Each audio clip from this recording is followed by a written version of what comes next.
ನಮಸ್ಕಾರ, ನಾನು ಸತ್ಯೇಂದ್ರ ಭಟ್ ಕಾರ್ಕಳದಿಂದ. ನಮಸ್ತೆ. ಇದೇನು ಪ್ಲಾಂಟ್? ಇದು ಬಯೋಗ್ಯಾಸ್ ಪ್ಲಾಂಟ್. ಇದು ಸಾಧಾರಣ ಒಂದು 13 ಫೀಟ್ ಆಳ ಇದೆ, 7 ಫೀಟ್ ಸುತ್ತಳತೆಯಲ್ಲಿ. ಇದು ನಾವು ನಿರ್ಮಾಣ ಮಾಡಿದ್ದು 2014ರಲ್ಲಿ.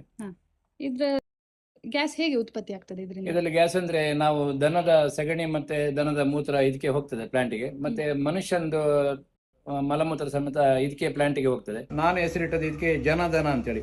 ಇದು ಪ್ಲಾಂಟ್ ಅಂದ್ರೆ ಕಂಪ್ಲೀಟ್ ಬಂದ್ ಆಗಿದೆ, ಇದರಲ್ಲಿ ಏನು ಸ್ಮೆಲ್ ಎಲ್ಲ ಹೊರಗೆ ಬರೋದಿಲ್ಲ. ಸೀದಾ ಇದರ ಕೆಳಗೆ ಅಲ್ವಾ? ಹೌದು. ಇದರಲ್ಲಿ ಗ್ಯಾಸ್ ಪರ್ಮಿಷನ್ ಆಗ್ತದೆ, ಗ್ಯಾಸ್ ಪರ್ಮಿಷನ್ ಮಿಥೇನ್ ಉತ್ಪತ್ತಿ ಆಗ್ತದೆ. ಮಿಥೇನ್ ಆಗಿ ಮತ್ತೆ ಅದು ಗ್ಯಾಸ್ ನ ಪೈಪ್ ನ ಮೂಲಕ ಹೋಗಿ ಮನೆಯಲ್ಲಿ ಅಡಿಗೆ ಬರ್ತದೆ, ಅಡಿಗೆ ಒಲೆಗೆ ಬರ್ತದೆ.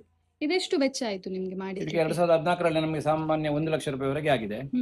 ಆದ್ರೆ ಇದನ್ನು ಸಣ್ಣ ಮಟ್ಟದಲ್ಲಿ ಸಹ ಮಾಡಬಹುದು, 50,000ದಲ್ಲಿ ಸಹ ಮಾಡಬಹುದು. ಈಗ ಹೊಸ ಮನೆ ಕಟ್ಟುವಾಗ ಅವರು ಪಿಟ್ ಅಂತ ಸಪರೇಟ್ ಮಾಡ್ಬೇಕಂತಿಲ್ಲ, ಇದನ್ನೇ ಮಾಡಿದ್ರೆ ಸಾಕಾಗ್ತದೆ.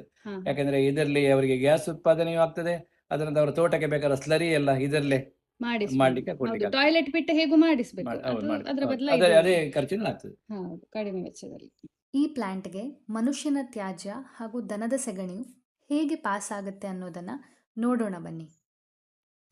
ಇಲ್ಲಿ ಕಸ ಎಲ್ಲ ಹಾಕ್ಲಿಕ್ಕಿಲ್ಲ, ಹಾಗೆ ಕಸವನ್ನೆಲ್ಲ ತೆಗೆದು ಅದು ಹುಲ್ಲು ಗಿಲ್ಲು ಎಲ್ಲ ಏನು ಹೋಗ್ಲಿಕ್ಕಿಲ್ಲ, ಅದನ್ನು ಸಗಣಿಯನ್ನು ನೀರು ಮಾಡಿ ಅದರಲ್ಲಿ ಹಾಕುದು.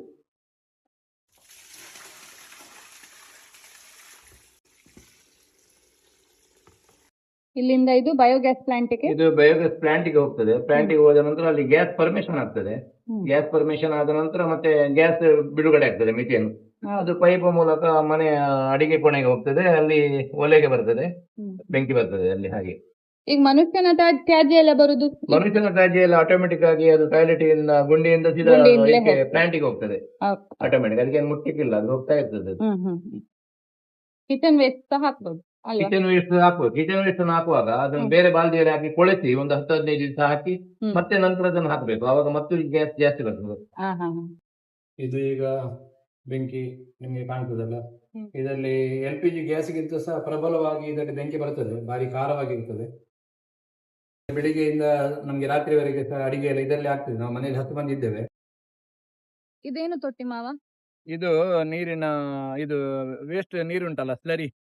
ಈ ಅಡಿಗೆ ಮನೆಯಲ್ಲಿ ಇದಾಗಿ ಮಿಥೇನ್ ಉಪಯೋಗ ಮಾಡಿದ ನಂತರ ಅಲ್ಲಿ ಉಳಿದ ವೇಸ್ಟ್ ಈ ಪೈಪಿನ ಮೂಲಕ ಬಂದು ಇಲ್ಲಿ ಸಂಗ್ರಹಣಾ ತೊಟ್ಟಿಗೆ ಬಂದು ಜಮೆ ಆಗ್ತದೆ. ಅದರ ಬಳಿಕ ಈ ನಾವು ಸ್ಲರಿ ಪಂಪಿನ ಮೂಲಕ ಇದನ್ನು ನಾವು ತರಕಾರಿಗಳಿಗೆ ಮತ್ತೆ ನಮ್ಮ ಕೃಷಿ ಜಮೀನಿಗೆ ನಾವು ಉಪಯೋಗ ಮಾಡ್ತೇವೆ. ನಾವು ನಮ್ಮ ಈ ಕೃಷಿ ಜಮೀನಿನಲ್ಲಿ ಯಾವುದೇ ರೀತಿಯ ರಾಸಾಯನಿಕ ಗೊಬ್ಬರವನ್ನು ಬಳಸುವುದಿಲ್ಲ. ಇಲ್ಲಿ ನಾವು ಖಾಲಿ ಸ್ಲರಿಯನ್ನು ಮಾತ್ರ ಬಳಸಿ ಮಾಡುವಂತ ಈ ಎಲ್ಲ ತರಕಾರಿಗಳು ನಮಗೆ ಮನೆಗೆ ಬೇಕಾದನ್ನು ನಾವು ಎಲ್ಲ ಬೆಳೆಸ್ತೇವೆ. ನೋಡಿದ್ರಲ್ಲ, ಒಂದೇ ಒಂದು ದನ ಮತ್ತೆ ಕರುವಿನ ಸೆಗಣಿಯಿಂದ ಎಷ್ಟೊಂದು ಉಪಯೋಗ ಇದೆ. ಬಯೋಗ್ಯಾಸ್ನಿಂದ ಮನೆಯ ಅಡುಗೆ, ಹಾಗೆಯೇ ಅದರಿಂದ ಬರೋ ವೇಸ್ಟ್ನಿಂದ ಸ್ಲರಿ ಪಂಪ್ನ ಉಪಯೋಗಿಸ್ಕೊಂಡು ನಿಮ್ಮ ಮನೆಯಲ್ಲಿ ಯಾವುದೇ ತರಕಾರಿಗಳನ್ನು ನೀವು ಆರೈಕೆ ಮಾಡ್ಬೋದು. ಇನ್ನಿತರ ವಿಡಿಯೋಸ್ಗಳಿಗಾಗಿ ನಮ್ಮ ಇಕೋ ಕುಟುಂಬ ಡೈರೀಸ್ ಯೂಟ್ಯೂಬ್ ಚಾನಲನ್ನು ಸಬ್ಸ್ಕ್ರೈಬ್ ಮಾಡಿ, ಲೈಕ್, ಕಮೆಂಟ್, ಶೇರ್ ಕೂಡ ಮಾಡಿ. ಈ ವಿಡಿಯೋವನ್ನು ನೋಡಿದ್ದಕ್ಕಾಗಿ ಧನ್ಯವಾದಗಳು.